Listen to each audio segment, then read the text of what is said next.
That's the spice.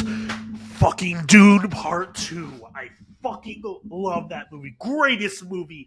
Fucking yes. Call me Lisana Game the way I be doing cocaine all week after watching that film. Fucking hell. So, you like Dune 2, buddy? Hey, everybody, welcome back to the weekly comic pull on the Cosmic Panel.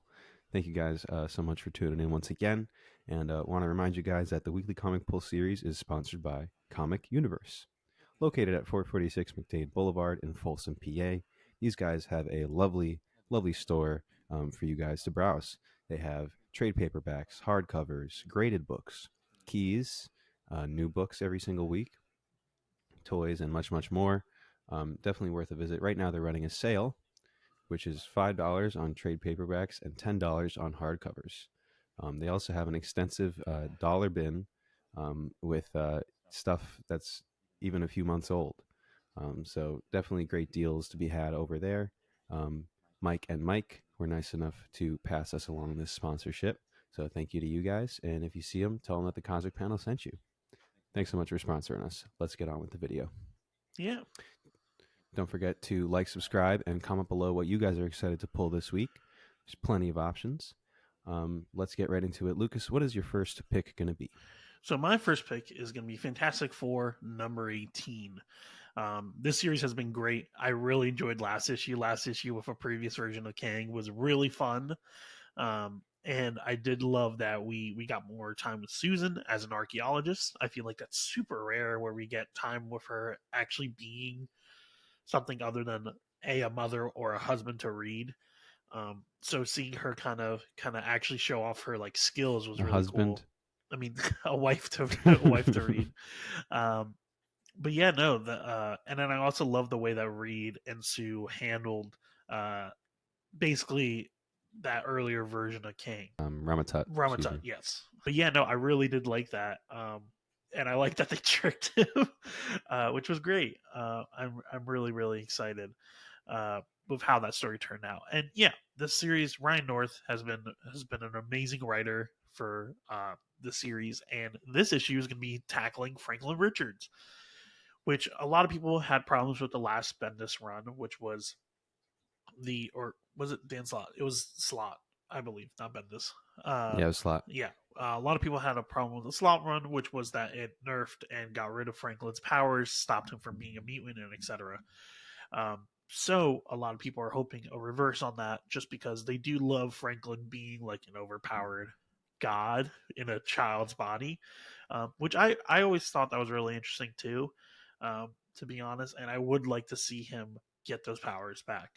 But yeah, so this issue is going to be focusing on Franklin Richards and basically the fact that he's been an immortal, a god, and a Omega level mutant, and now he has done something that no one else knows about, and apparently it's going to be pretty important to his character. But yeah, I've been loving this almost slice of life issue stories for the Fantastic Four. It really fleshes out the group. It really makes them feel like a family.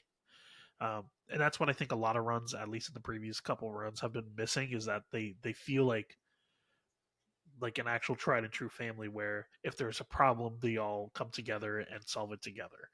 Um, but yeah, no, this has been great. I've really been loving it. Ryan North, keep killing it. Yeah, this series has been nothing but consistent. And Ryan North really proves that he's done his research on all these characters and gives us a lot of serious introspective looks into every single member of the Fantastic Four family, and does so really, really well. So this series has not missed yet for me. Yeah, same. Still has one of my favorite issues, which is issue number 2 with the Doom bots. Mm-hmm. But yeah, no, amazing series. Anyway, Elias, what's your first pick? My first pick for this week is going to be Scarlet Witch and Quicksilver number 2. I thought this first issue was a lot of fun. I really enjoyed the original Scarlet Witch series. I thought it was really solid, really stayed true to her character, gave her different kind of mini adventures to go on. And now we finally get some more time with Quicksilver. I feel like we've been missing that a lot in this Krakoan era. We only really got some quality time with him in Uncanny Avengers, the last run. But this is going to be some good time for them to build out their relationship. Obviously, they're dealing with the death of Magneto, and hopefully they will tackle the resurrection at some point soon. But yeah, I was excited to see Wizard make a comeback. He hasn't shown up in a very long time. Yeah. Very obscure villain. Um, but yeah, I really enjoyed the dialogue in this first issue. I thought it was really good, and now they got to deal with something that's been basically empowering the Wizard, and it looks like Vision's going to show up in this series, in this issue rather. So I'm excited to read this next one. Yeah. Um, I will say I'm very interested to see what Wanda burned up, because I'm not gonna lie, I'm on the kind of on the side of Pietro where it's like he deserved to see what it was, to be honest. Especially if it was addressed to him and Wanda. Um, I feel like it only makes sense for him to see it. Um, what about you? What do you think about that? Yeah, I mean, I think it's a really good just plot device to kind of create a rift between them, um, but also just show Wanda's struggle with Control. emotions and struggle with control that she has. So it's very much in her character, I feel like.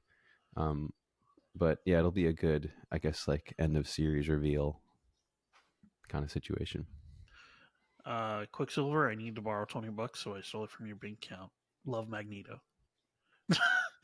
Just something really Yeah, stupid. that'd be good. But yeah, no, I'm excited for issue 2. All right, Lucas, what is going to be your next pick? My next pick is going to be Vengeance of Moon Knight #3. I really enjoyed the second issue also, and we had a confirmation that the Midnight Mission did not want to fuck with this new version, which I found absolutely hilarious. That it was like, no, get this guy out of me, please, and immediately was like, yep, nope, we're done with this. Uh, so yeah, no, I'm pretty excited to figure out who this version of Moon Knight is, but I like that they haven't revealed it just quite yet. I did love the little Tigra section where we got to see her basically exploring her guilt with Mark's death and the fact that she's going after um, the people that killed Mark. But yeah, no, this series has been consistent, a great continuation of the previous Moon Knight run, and yeah, I'm excited to see where it's gonna go. The Tiger art continues to be very fearsome and making her very intimidating, I would say. So that's definitely a good feat of art right there. But yeah, I mean, this is the same team that we know and love, so creative team. So it's gonna be good, and I'm curious to see how long this is gonna run, how much they got planned for this. Yeah, I wonder if they're gonna jump back into the regular Moon Knight title after a while. I know this is gonna cross over with Blood Hunt, so I that think they'll probably just reset the numbering if they're gonna do that. but yeah, it'll But be yeah, exciting. I'm actually kind of excited for Blood Hunt. I mean, Jed hasn't really had a shot at an event before. I feel like, so I'm kind of hmm. excited to see what he's gonna do with that. It's just like I just think it's strange timing for this event. I feel like this is something that we should have gotten like before the Blade book even started or something. Because like the whole Vampire Nation thing was built up to a really good point during Jason Aaron's Avengers run, and I just feel like this is going to be a really unnatural return to that concept. Yeah, But I don't know. That's just me. no, I agree. Elias, what's your next pick? Next up for me is going to be Invincible Iron Man #16. Glad that this is coming so soon after the last issue. The last issue finally gave us the new armor. Finally gave us the beginning of the Fei Long one-on-one confrontation, and finally told us what was going on in the Australian outback that they wanted so badly to reveal. So this is going to be a good issue. I hope War Machine actually does show up in this issue. Yeah, Um, but again, this series has been really consistent. I've said it before, and I'll say it again. It is a really good X-Men book and has been very pivotal to the tail end of this Krakoan era. yeah. It'll definitely be interesting to see what's gonna happen. And also, I'm And wondering. Emma was also really good in this last issue. Yeah, she was. I'm also really interested to see if he's going to be able to keep this armor after the event because I can lie, this armor is kind of made out of Mysterium, kind of makes it overpowered. So it'll be interesting to see what happens to it. Yeah, I think he'll be keeping it for a little bit at least. Yeah. All right, what is going to be next for you? Next for me is Star Wars Visions, Takashi Okazaki, number one. Um, I didn't watch much of Star Wars Visions, but I watched the first season. The Ronin is a great character. I really did like him in the first season, and the way he was animated was really sick. I really did love that. But having him be a Sith Slayer while also being a Sith himself, a former Sith, was really really unique. And you can obviously tell that it calls back to a lot of older Japanese samurai films. Um, so yeah, I mean, we haven't gotten a sequel to the story at all. We got like one short story, which I read, which was good. Um, but I'm excited to see what's going to happen with this. And apparently, we're going to get his origin. So I'm I'm definitely going to be interested to read this. Yeah, the Visions comic one shots have been a great space for the creators to flex their muscles. Pichimoko did a really cool one, and Takashi is, I think, kind of newer to the Marvel space, but he's a really talented artist. So this is cool that he gets to work on this one shot writing and drawing. Yeah, no, it definitely should be interesting. What's next up for you, Elias? Next up for me is going to be X-Men Forever #1. This is going to be a big series because it's written by Kieran Gillen and will be giving us lots and lots of answers. The whole blurb, the whole synopsis here is just like, you're going to get answers to this, you're going to get answers to that. So, Immortal X-Men answers, from the beginning and from the end of Immortal X-Men. So, a lot of important stuff I think is going to go down in this book. I think they got to really bring it home with this book. Obviously, Krakoan era is wrapping up, but it's starting to feel like it's been wrapping up for a long time. And of course, the original plan by Hickman was not to have it run this long. It's definitely starting to run a little long, I think. But this series really has to do a lot. I think X-Men Forever is kind of a big title, a big name to give it. So people are going to be picking this book up because they just see Jean on the cover. Obviously, we still have a lot of Jean questions that need to be answered, and people are going to be picking this up whether they're reading the X books or not. So I trust Kieran Gillen that has plans, and I trust that he will do a good job on this. So I'm excited to read this book. Yeah, I don't know. I don't know if he's gonna be making this easily accessible for anyone who hasn't read the previous books. So, but I guess I we'll just mean see. people will be picking this up just because they'll see Jean and the Phoenix on the cover, and they'll see X-Men Forever, and they'll be like, "Oh, cool! It's like an anthology book." Nope. Nope, definitely no, 100% agree. But yeah, no, Kieran Gillen for me. I'm not gonna lie. Out of the two, Jerry Duggan, Kieran Gillen, I think I still prefer Kieran Gillen's writing, honestly, because he just I don't know, he gets to the meat of the matter for me personally, which is like what I want to know, which is Dominion and that type of stuff. So I'm excited to see what he's gonna do. All right, what's next up for you? Next up for me is Wonder Woman #7. Last issue was amazing. A phenomenal fight against all of well, not all, but most of Wonder Woman's rogues gallery, and her facing off and somehow managing to keep them at bay. But I really did like it. I like that we're finally seeing basically Wonder Woman being pushed to the brink, and I like that we're kind of getting a hint that this is basically all in our plan. That the the Sovereign thinks that they finally got her, but really she wanted to be caught.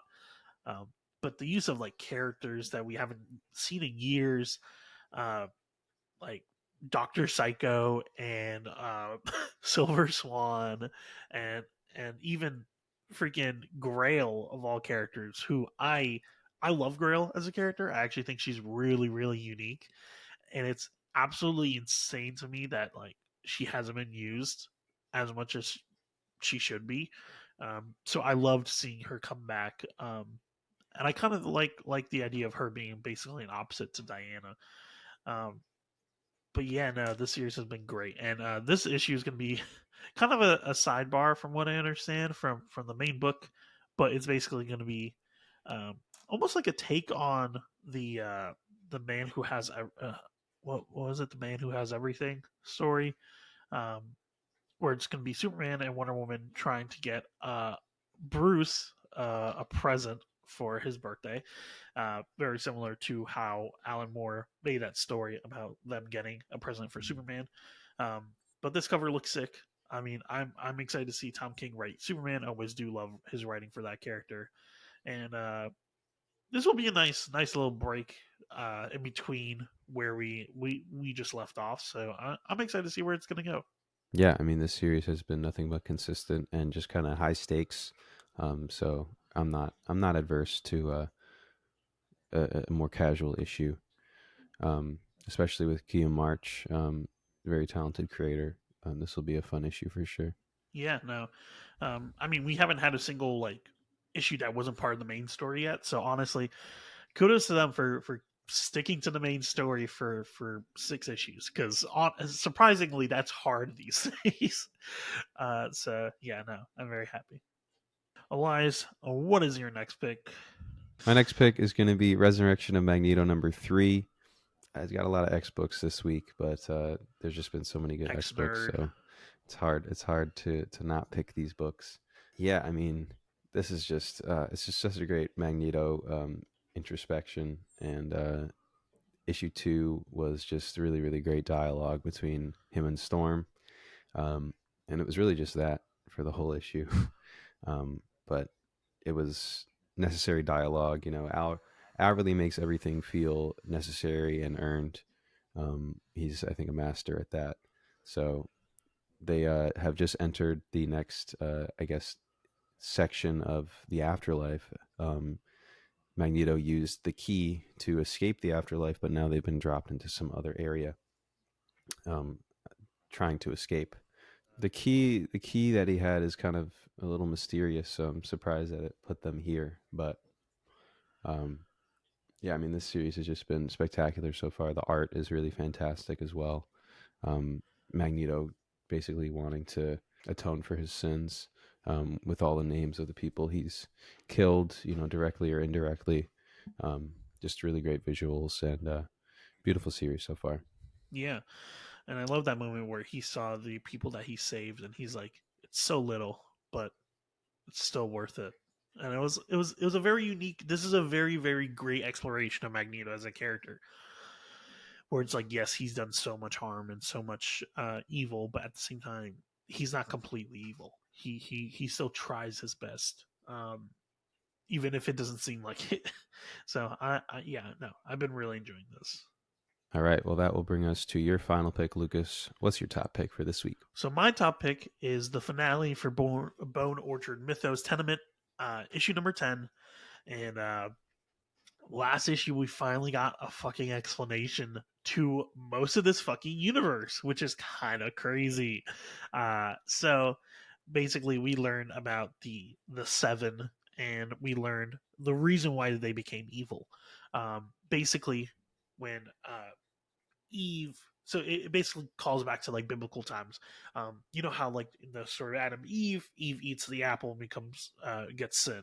Well, in this universe, basically what happens is that Eve grabs the apple, but she eats it and she realizes that it's rotten. This evil then goes into her, and then when she gives birth to Cain, goes into Cain. Cain then travels into the human world and gets 7 disciples. Um, and before his death, basically they become these like paragons of evil. So we have Kir the Crow King, who was in a previous series, Moloch the Dragon Destroyer, um, Resharsay the Oracle, Labishi Marduk the Deceiver, who we also saw in the one shot, um, Jakadala the Enslaver, who we also saw, and then there's one that we don't know yet. But basically, the series now has the group finally going to the Garden of Eden, basically. Um, and they've now arrived there, and now they're going to meet basically Cain. And yeah, so we basically have an explanation for why all this shit is happening. Every one of these series is talking about basically a different one of the seven. and we don't know which one this is talking about yet specifically, but um, yeah, this has basically worked as a great way to finally explain all these short stories and kind of give them that interconnected universe that Jeff Lemire teased for so long. Um, but yeah, no, Sentiment has been great. Great horror, even without the giant lore. But the lore definitely makes it feel like impactful. So yeah, no, been loving the series. Awesome. And it's not even like a blockbuster issue. It's just a 3.99 32-page book. So you know that Jeff just had a plan for this all along, and it's cool. And Elias, what is your top pick? My top pick for this week is going to be Batman Superman World's Finest number 25. We are finally at a, I guess, big turning point, big oversized issue, but still only asking $4.99. They're not overdoing it.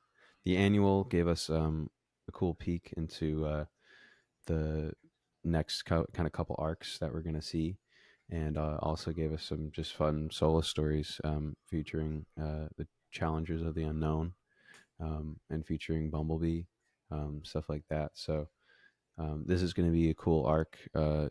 Joker and Lex, kind of a classic team up to take down Batman and Superman. Um, this series has been, incredibly consistent. I've said it many times. And we're going to be having a couple different artists on this one, Steve Pugh, along with Dan Mora. So this is going to be a bit of a blockbuster, and I'm excited to get into this next arc. We got the tease of Batmite and Mr. Mxyzptlk. There's like a mysterious figure who I think they're calling Doomite, that's going to be posing a threat to the Batman and Superman and the greater multiverse. So I'm very excited to get into this issue. Yeah. And apparently this issue is going to be focused on the first meeting between Joker and Lex Luthor. So we're getting another year one type of thing, I guess. But I'm down for it. I'm down for it. And also, I will say I really did enjoy the ending of the last arc, which was really cool. I like the way that it tied back into Kingdom Come in a very interesting way. Um, how we got an explanation for how Magog becomes the way he is and how he gets himself isolated from other heroes, and then him leading the new generation in the end. But yeah, no, really have been enjoying this book. It kind of cheated a little bit, honestly, because they jumped ahead to when David was already older, and the events of Kingdom Come had already happened. Um, and I don't think it was the worst way to do it, because again, like, if they had stayed in that timeline and just continued to follow it, they would have had to do a lot of kind of cleaning up and tidying up of loose ends to really make it end where Kingdom Come starts. So it was just a nice, moment to have with Superman after the tragic events of Kingdom Come, and just have him come to David, um, and talk to him. So that was nice. That was definitely nice. Yeah, I also liked the appearance of Spectre at the end. That was cool. But yeah, no, really have been enjoying the series. I'm excited to see what's going to happen. Yeah. All right. Well, that is going to do it for our weekly polls for March 20th. Thank you guys so much for tuning in. Again, like, subscribe, comment below what you guys are pulling.